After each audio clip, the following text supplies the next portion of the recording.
नमस्कार दोस्तों, उषा की आवाज चैनल में आप सभी का स्वागत है। हमारी आज की कहानी है आत्मसम्मान। ज्योति जब से मायके से वापस आई थी तब से ज्योति के अंदर मन में हमेशा जंग छिड़ी रहती कि हम गरीब हैं तो क्या हमारा कोई अपना सम्मान नहीं है। अमीर लोगों को हमेशा गरीब लोग चोर ही क्यों नजर आते हैं। अरे जब हम लोगों को किसी भी कार्यक्रम में बुलाने से शर्मिंदगी महसूस होती है तो फिर बुलाते ही क्यों हैं। ज्योति के मन में एक जंग चल रही थी। ज्योति के पति ने बहुत समझाया कि छोड़ो ज्योति, हम भी किसी से कम थोड़े ही हैं। हम जो भी खाते हैं अपनी मेहनत का खाते हैं, किसी के सामने हाथ थोड़े ही फैलाने जाते हैं। ज्योति के पति सौरभ एक छोटी सी मैकेनिक की दुकान करके अपना जीवन यापन करते थे। साथ ही ज्योति भी सिलाई बुनाई का काम करके घर के खर्चे लायक पैसे तो कमा ही लेती। ज्योति के मायके में माँ बाप तो थे नहीं, 2 भाई और एक भाभी थी। एक भाई की शादी हो चुकी थी, दूसरे भाई की शादी होने वाली थी। ज्योति की भाभी कोमल अपनी बहनों को ज्यादा तवज्जो देती थी, नंद को नहीं। ज्योति अपने मायके बहुत कम जाती थी। उसको पता था मायके में कोई इज्जत नहीं है। कभी कभी 2 साल हो जाते थे मायके नहीं जाती थी। माँ तो थी नहीं जो इंतजार करती। ज्योति इंतजार करती रहती थी कि काश कभी तो झूठे मुंह से ही फोन करके भाभी कह दे कि दीदी कब आ रही हो मायके। लेकिन ज्योति की उम्मीदों पर पानी फिर जाता और उसका इंतजार सिर्फ इंतजार बनकर रह जाता। इन दिनों ज्योति के भाई सुनील का फोन आया कि दीदी आपको शादी में जरूर आना है। ज्योति के मायके में छोटे भाई की शादी थी। छोटे भाई की शादी भी भाभी अपनी बहन से करवा रही थी। छोटे भाई की शादी में ज्योति और उसके परिवार वालों को बुलाया गया। ज्योति बहुत खुश थी। जो उसके पास था उसने सब लिया और जब अपने छोटे भाई की शादी में पहुंची तब उसकी भाभी ने उसकी तरफ मुंह बनाते हुए कहा, अरे दीदी कम से कम आज के दिन तो बढ़िया महंगी सी साड़ी पहन आती। आजकल तो एक से एक लेटेस्ट डिजाइन की साड़ियां मिलती हैं। और ये क्या, जीजू को आपने जोकर की तरह कपड़े पहना रखे हैं। लगता है शादी का कोट है जो छोटा हो गया है। भाभी की बातें सुनकर लगा जैसे वह ज्योति के गरीब होने का मजाक बना रही है। कोमल ने अपनी नंद और नंदोई की बेइज्जती करने में कोई कमी नहीं छोड़ी। फिर दिखावे के लिए बोली, अरे दीदी मेरी बातों का बुरा मत मानना। यह सब सुनकर ज्योति के मन में एक जंग छिड़ी रहती कि क्या इस शादी में मुझे इसलिए बुलाया है कि मेरी बेइज्जती कर सकें, हमारा मजाक उड़ा सकें। आखिर क्या हक है भाभी को सभी के सामने हमारा मजाक बनाने का। ज्योति के चेहरे पर गुस्सा साफ झलक रहा था। वह अपनी भाभी को जवाब देना चाहती थी, लेकिन पति ने उसका हाथ पकड़कर उसे इशारों में मना कर दिया। छोड़ो, जाने दो। ज्योति अंदर ही अंदर गुस्से को पी गई और शादी में आए हुए रिश्तेदारों से मिलने लगी। आस पड़ोस के लोगों ने ज्योति से पूछा कि अरे ज्योति तुम्हारी शादी क्या हुई, तुम तो मायके का रास्ता ही भूल गई। अरे कभी कभी तो आ जाया करो अपने भैया भाभी से मिलने।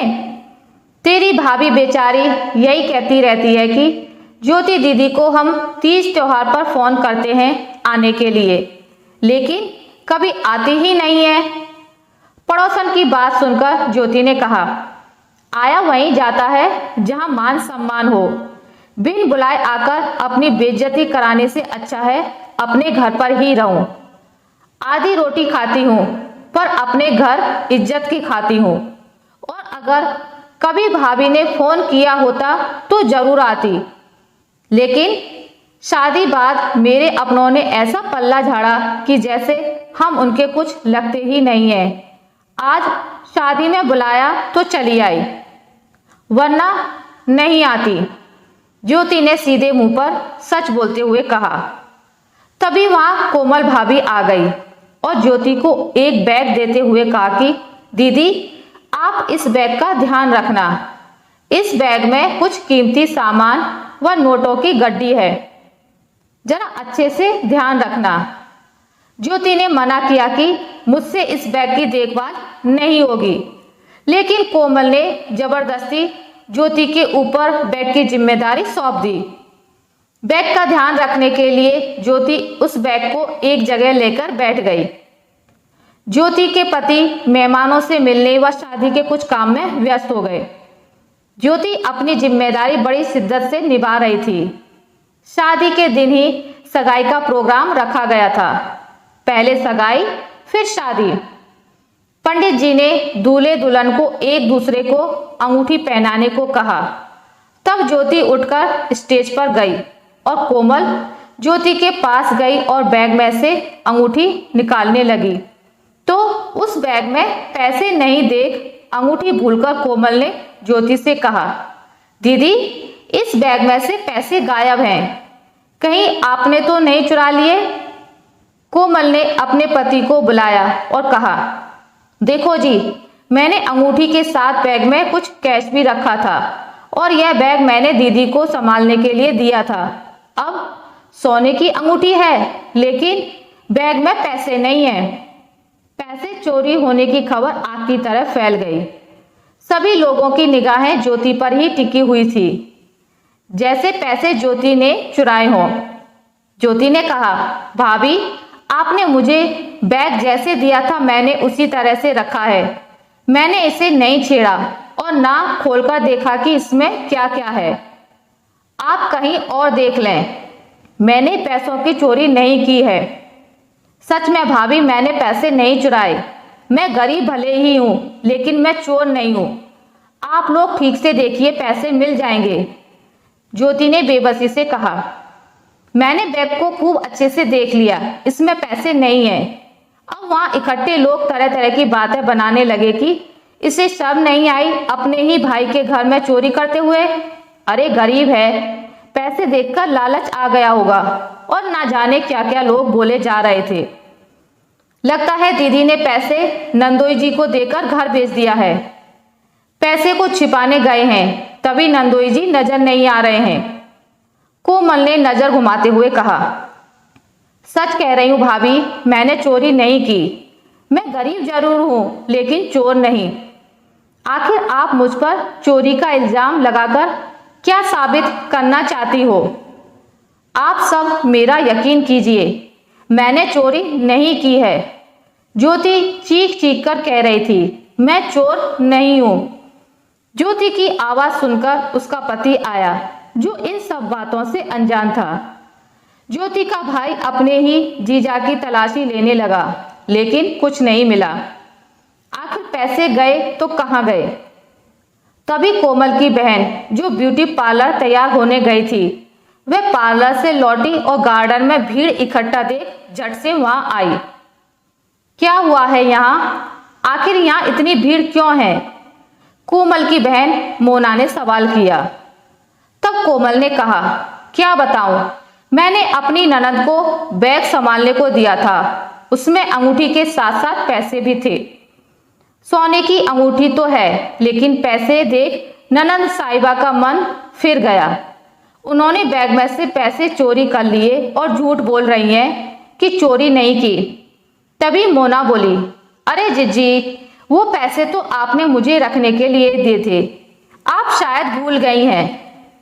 मैं जब पार्लर जा रही थी तब आपने ही कहा था कि नोटों की गड्डी, सोने के जेवर एक साथ रखना ठीक नहीं होगा।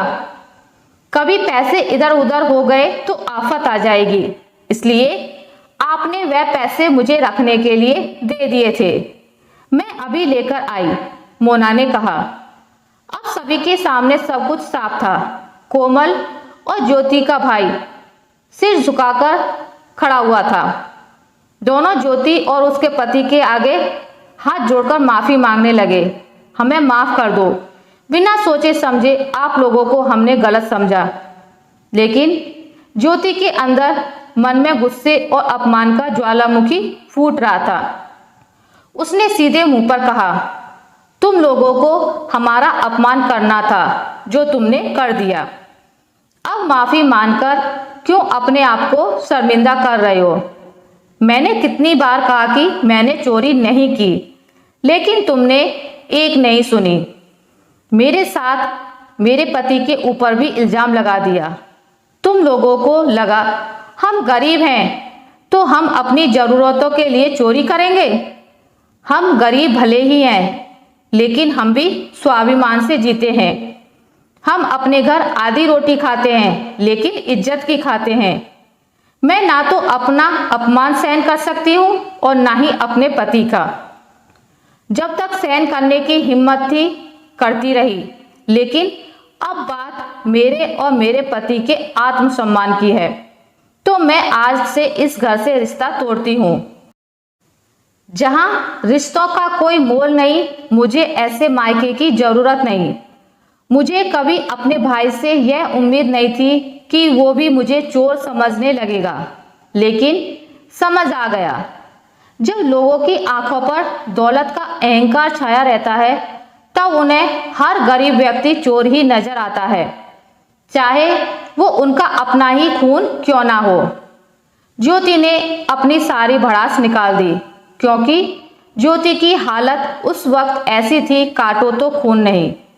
ज्योति अपने भाई भाभी से रिश्ता तोड़कर वहां से चली गई। कोमल और उसका पति माफी मांगते ही रह गए, लेकिन ज्योति ने उन्हें कभी माफ नहीं किया, क्योंकि उस दिन ज्योति के स्वाभिमान को ठेस लगी थी। मायके से जो थोड़ी बहुत उम्मीद थी वो भी टूट गई।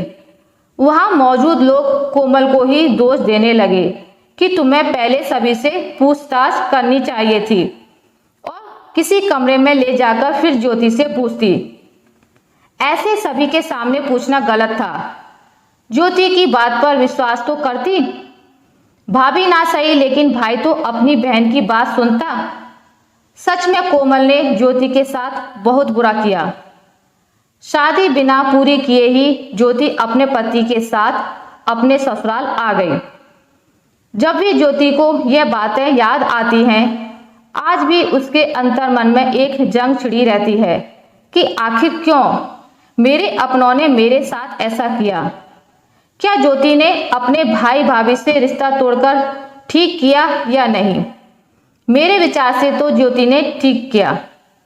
ऐसे भाई भाभी से क्या रिश्ता रखना जिन्हें अपने लोगों पर ही विश्वास नहीं।